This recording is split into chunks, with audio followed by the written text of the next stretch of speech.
కూటమి ప్రభుత్వం ఏర్పడి ఏడాది కాలం పూర్తయింది.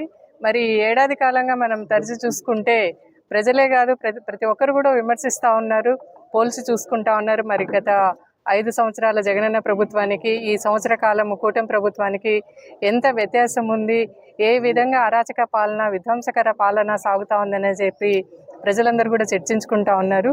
ఈరోజు వీళ్ళు చేసిన ఈ కూటమి ప్రభుత్వం వైఫల్యాలను గురించి, వీళ్ళు చేసిన అరాచకాలను గురించి కూడా వైఎస్ఆర్సీపీ ప్రభుత్వం లీగల్ సెల్ వాళ్ళు ఈ బుక్ తీసుకొని రావడం జరిగింది, పుస్తక రూపంలో ప్రచురించడం జరిగింది. దీంట్లో మరి ప్రతి ఒక్కరి సాక్ష్యాధారాలతో సహా దీంట్లో మనము పుస్తకం రూపంలో తీసుకొని వచ్చినాము. ఈ బుక్ మరి ప్రతి ఒక్కరికి కూడా అందుబాటులో ఉంటుంది, ఫిజికల్గా కానీ లేదు డిజిటల్ రూపంలో కానీ సోషల్ మీడియాలో కానీ ప్రతి ఒక్కరికి కూడా ఈ పుస్తకం అందుబాటులో ఉంటుంది. అందరూ గమనించాలని చెప్తా ఉన్నాము. సూపర్ 6 పథకాలతో మరి కూటమి ప్రభుత్వం అధికారంలోకి వచ్చింది. సూపర్ 6 అని చెప్పని ఏ పథకము లేకుండా ప్రజలందరినీ మోసం చేస్తూ వస్తూ ఉన్నారు చంద్రబాబు నాయుడు గారు. మరి నిన్న తల్లికి వందనం అని చెప్పని ఒకటేదో హడావిడిగా లాంచ్ చేసినారు. కాకపోతే దాంట్లో 30 లక్షల మంది తల్లులకు పంగనామం పెట్టినారు.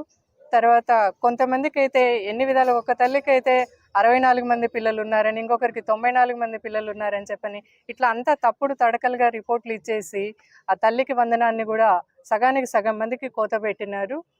మరి ఫీజు రియంబర్స్మెంట్ అన్నాడు, అది జరగలేదు. ఆడబిడ్డల నిధి అని చెప్పని 1500 రూపాయలు ప్రతి ఆడబిడ్డకి 18 సంవత్సరాలు నిండిన ప్రతి ఆడబిడ్డ అకౌంట్లో వేస్తా అని చెప్పినారు, ఇంతవరకు వాళ్లకు జరగలేదు. నిరుద్యోగ భృతి అని చెప్పని నిరుద్యోగులందరినీ మోసం చేశారు.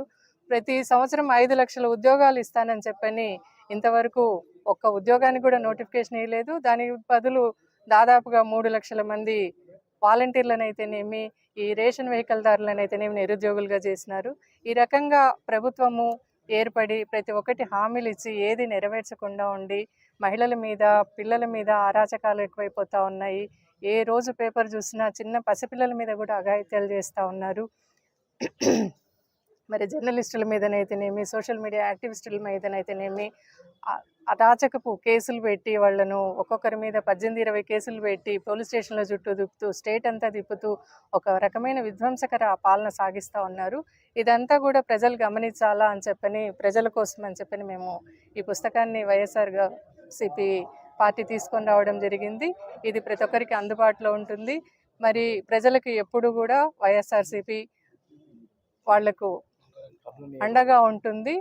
వాళ్ళకి జరిగిన మోసాల గురించి మేము ఎప్పుడు, మీకు జరిగిన మోసాల గురించి వీటికి ఎప్పుడు ఎలుగెత్తి చాటడానికి మేము ఉంటాము. మీరు ప్రజలు కూడా అందరూ కూడా దీనికి సహకరించాలని చెప్పని, మాతో పాటు నడవాలని చెప్పని కోరుతున్నాము.